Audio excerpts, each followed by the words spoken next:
大家好，我係江洪先生。今日嘅視頻咧就主要講解何超霞嘅八字嘅。相信大家對佢都非常之陌生嘅一位名人何超霞。大家對生哥何生都非常之熟悉，澳門嘅賭王。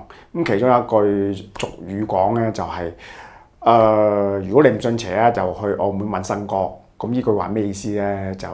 我就唔解釋啦，大家都明白㗎啦。何超霞就係何超瓊嘅細妹嚟嘅，佢係生哥嘅第二任太太所生嘅。啱先就收到一條信息，就係4月12號啦，即係今日咧就係往生嘅。終年咧係59歲嘅嚇。今日江先生咧就係從佢個面相嘅角度嚟分析咧，因為揾唔到佢嘅八字嘅，揾咗半日都揾唔到，唯有從面相啦嚇。我哋睇睇何超霞嘅面相啦，大家望落去都知㗎啦。佢嘅面相咧比較圓潤啲，圓臉啊比較有福氣嘅。圓面嘅人有咩特徵咧？圓面嘅人咧性格比較隨和啲嘅，即係比較和藹可親，即係心胸比較廣闊啲嘅嚇。圓臉咧適合處理人際關係嘅。何超霞喺生哥入邊間公司咧係輔助何超瓊嘅。佢又係一個女強人嚟嘅，佢嘅學歷都非常之高嘅，聽講係喺海外留學嘅嚇。我哋首先睇睇啊，即係睇一個人嘅面相嚟講咧，法令係好重要嘅。法令咧就關係到你嘅壽命嘅，有關係到你嘅事業。早年嚟講咧，法令咧就關係到你開唔開心啊。原來咧同呢條法令咧係有關係嘅。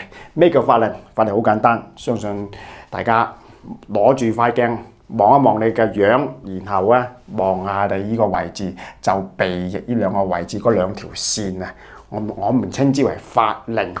原來法令咧，即係兩條線咧。如果早年咧，如果你係好法力好深嘅，笑起上嚟好鬼老啦，咁代表你早年係唔開心嘅。特別20歲之後，如果你出現法令咧，係代表你20歲到30歲嗰段時間咧係非常之唔開心或者你工作辛苦勞碌等等呢種情況發生嘅。但係唔代表你揾唔到錢嘞噃，所以一定要分開。即係大家都知啦，我20幾歲嘅時候，我法令出嚟噃，我係好辛苦，我係做直播嘅，捱到同舒元空係同一個眼視力，同江寧先生係同一個髮型。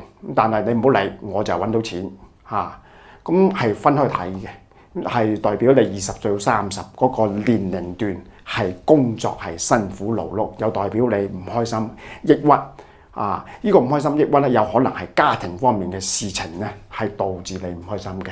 我哋睇睇何超儀嘅嗰個係何超霞嘅，讀錯，何超霞嘅面相咧，佢兩條法令咧分明係冇乜法令嘅，冇法令嘅人。冇法令嘅人咧，特別咧就係到40歲之後咧，我哋呢條法令咧。呢兩條線咧代表事業線嚟嘅，即係如果你40歲之後有兩條法令咧，恭喜你，你有法律與命令，即係我所講嘅做主管。假如你40歲冇呢兩條法令咧，唔使擔心，係代表你工作唔穩定啫，唔代表你揾唔到錢。你可以做鐵人3項啊，外賣滴司機。但係咧，呢3個工作必然係辛苦嘅，但係唔代表你揾唔到錢，所以一定要分開睇。呢條法令有好有唔好嘅地方嘅。你到40到50仲未有法令咧，代表你工作唔穩定啦，比較辛苦啲咧，係咁睇嘅噃。但係到咗50歲之後咧，呢兩條法令咧就好關鍵啦。50歲之後咧，呢兩條法令咧係代表壽命嘅。所以好明顯，何超霞嗰兩條法令咧係冇乜法令嘅喎。你睇係咪冇法令？冇法令係代表佢個壽元嚟講係有影響嘅，即係代表佢好容易過唔到60歲。我睇過好多個嗰啲比較好早離開呢個世界嘅人咧，通常呢條法令都唔現嘅。你睇何超霞嗰條法令係冇法令嘅，法令係好明顯唔夠長。咩叫夠長？至少條法令到口呢個位置先係夠長嘅。假如你50歲之後發現呢條法令係冇乜法令，而且你個法令唔夠長咧，就要特別要注意啦。呢個非常之要注意一個地方嘅。假如你發現自己冇法令，應該點樣處理咧？又係今日江仁先生最重要一個話題嘅，非常之簡單嘅方法。法令點解要出法令啫？你笑啊嘛，所以你第一個處理方法之後，一定要經常笑，露出呢個笑容。並且法令係代表你嘅壽元，你一定要多做善事，多做好事。當你多做好事、多做善事嘅時候，並且平時笑多啲，將啲唔開心嘅嘢全部拋開晒，放開晒所有執着，你自然你條法令咧就會生長嘅嚇。咁你條法令對口嘅呢個位置咧，自然咧呢條法令咧就變咗你嘅壽元嚇。咁今日嘅視頻咧，江先生就講到呢個 moment，就如果大家有咩唔明白嘅地方，可以問我江先生。